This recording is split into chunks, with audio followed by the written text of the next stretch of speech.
Mabuhay pageant fans! Welcome back to my YouTube channel, Hey Adam G. Today, let's still talk about Miss Universe Philippines 2022 Coronation Night, as I feel there are so many things I still want to share in terms of how I really feel about it, or still trying to make sense about the whole thing. Kasi feeling ko, if I say this in my previous video, sobrang mahaba yung video. And feeling ko, hindi ko pa nga talaga nasasabi lahat in my previous two videos as I rewatch my commentary video and the coronation night on tape again. So, what are those lessons I learned from it? At the same time, well, you better stick around for my thoughts and insights.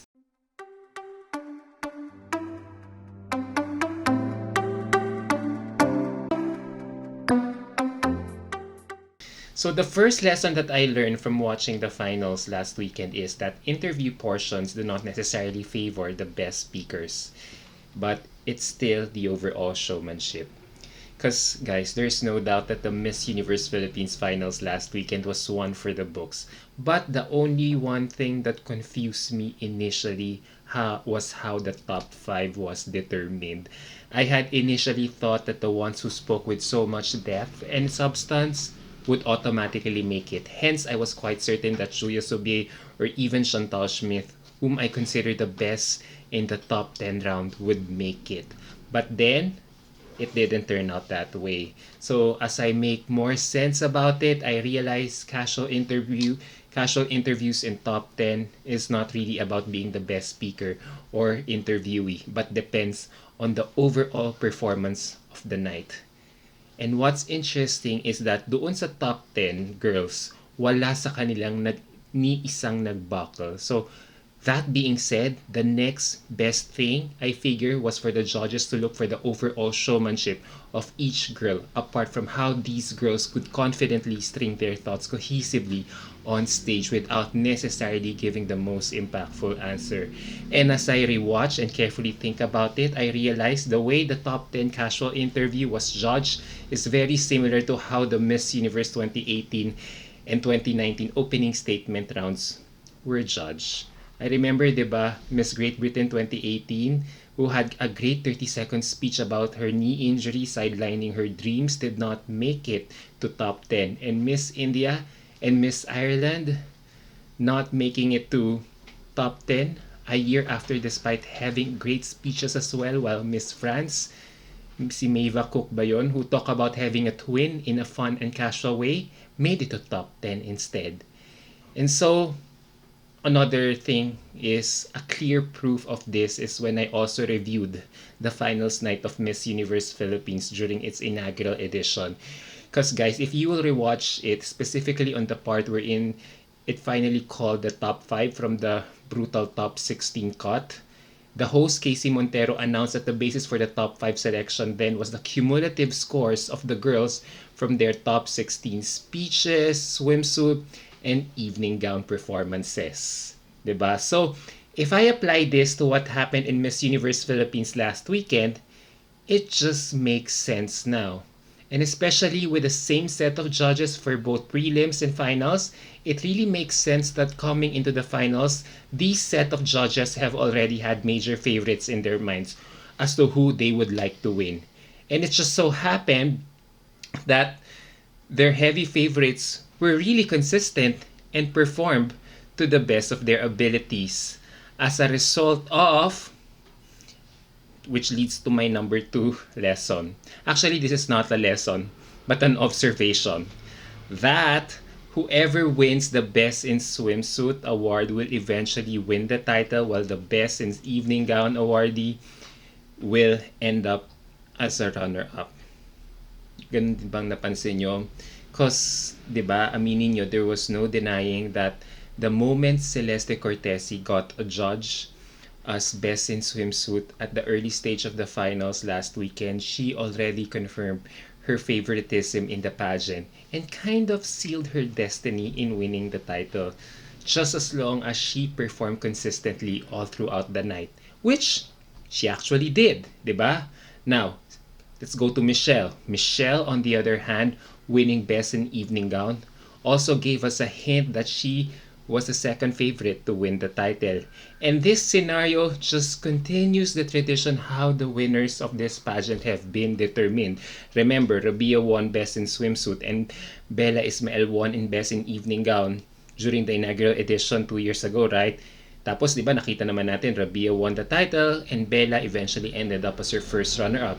Similarly, this was the exact same case when Bea Luigi Gomez was eventually adjudged Best in Swimsuit while Victoria Vincent Velasquez won Best in Evening Gown. Eventually, Bea won the title while VVV came in third place.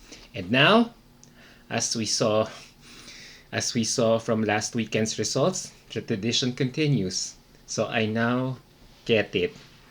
But more than that, guys, I really feel Celeste and Michelle were so strong in their positions as frontrunners given their strong performances in both the evening gown and swimsuit portions that as long as they came out decent at the very least or sound right during Q&A portion, they will still end up as the last two girls standing, which they actually did again. That no matter how amazing Pauline Amelinx's answer was in her top 5 Q&A, it wasn't still enough to topple down both Celeste and Michelle in the final tally. Now, with the assumption and observations I had made earlier, if I were to guess how the top 10 girls got ranked going to top 5 during the finals night, I feel the ranking was number 1, it's still gonna be Celeste just because of how heartfelt and personable she was in her answer. Second, of course, si Michelle. Third, si Katrina Legado in account of how strong she was both in her swim and evening gown segment and how she sounded decent and fun during her Q&A. While the last two spots belong to Annabelle and Pauline even if they both killed their top 10 Q&As. So again, guys, this is just my opinion. This is just my opinion. I'm just trying to rationalize everything we have just seen.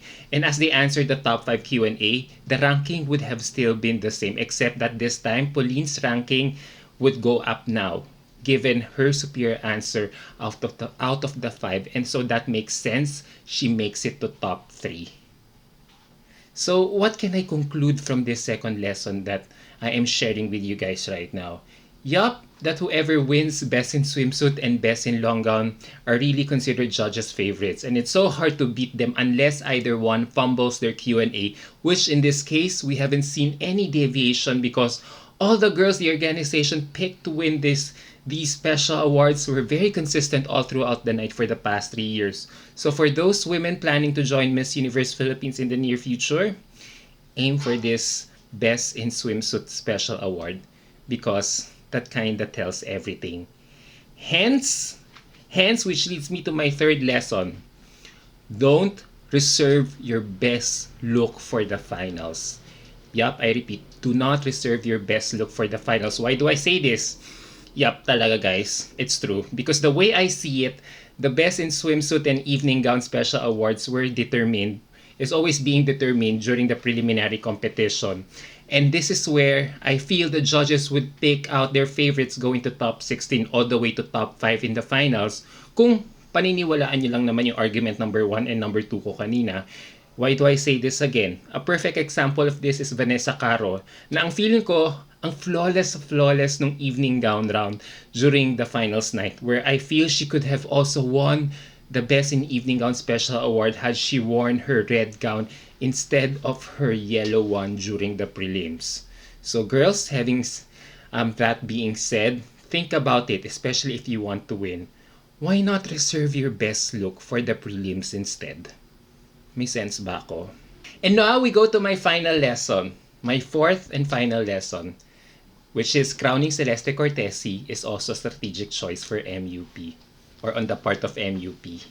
Yes, Celeste Cortesi is the unanimous choice for the title and everyone is so happy when she finally won last weekend. But if you analyzed it, a Celeste Cortesi win also bodes well for the organization as it is also a strategic choice. Why do I say this again? Because this edition proved that anybody talaga can win the crown.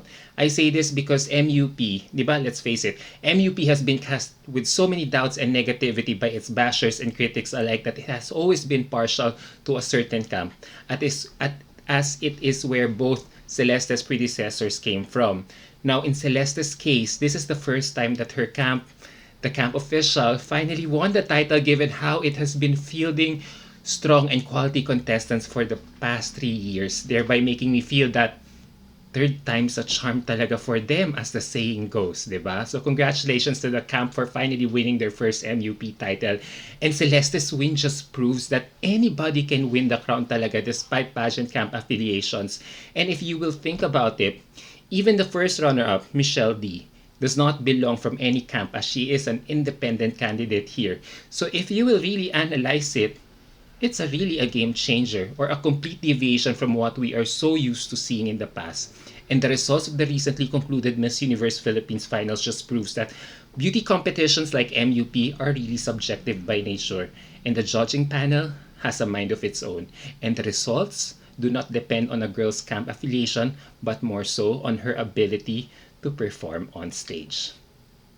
Now, that being said, I really can't wait for the caliber of women joining next year's Miss Universe Philippines edition, as it now sends a signal to everyone that it is really a fair and a wide open field race to the crown, contrary to what its bashers and critics alike have been saying for the past 3 years. Ngayon, they can now easily attract girls like crossovers like Atisa Manalo or even Maria Isabela Galeria to join, which will make them feel na hindi masasayang yung effort nila or have any cloud of judgment because, di ba, from baseline, these repeaters or crossovers had never won, like Michelle Gumabaw, di ba, April Smith, sino pa ba, and Leren Bautista in the past. And now, with Celeste winning, they could finally get on their second try and attract returnees like Bella Ismael and Victoria Velasquez Vincent to try again. And they can still win. And who knows, guys, other pageant camps will be enticed to field candidates in MUP again, right? And siguro the most important lesson I learned from this whole Celeste win last weekend is that it doesn't matter how your previous pageant season have played out for you. But if you still put both your heart and mind into it, even if the odds are against you, you will still succeed. In Celeste's case, diba, she is an previous Alpha 4 title holder, and that MUP has never crowned a previous title holder before, apart from coming from another pageant camp. And yet, Celeste managed to beat the odds in winning the title. So for those women who are watching this, if this is not inspiring enough for you to rouse from your beds and try it out again, then I don't know what still will. So overall, guys, I really had fun analyzing the results of Miss Universe Philippines 3rd edition, and sharing this to you all again is really something na I really can't wait talaga to upload. Kasi, diba, ang dami ko na namang nasabi kasi. And what do you think about this latest pahabol input that I have right now for you? Do I make sense or not? Well, let me know your thoughts down below so I can see where you guys are coming from as well. Alright guys, this ends my Miss Universe Philippines 2022 coverage, and I hope you all enjoyed my coverage brought to you by PLDT Home, as it's now time for me to move on to the next pageant, which is Miss World Philippines. So stay tuned for more updates from this pageant in the next coming days here on my platform.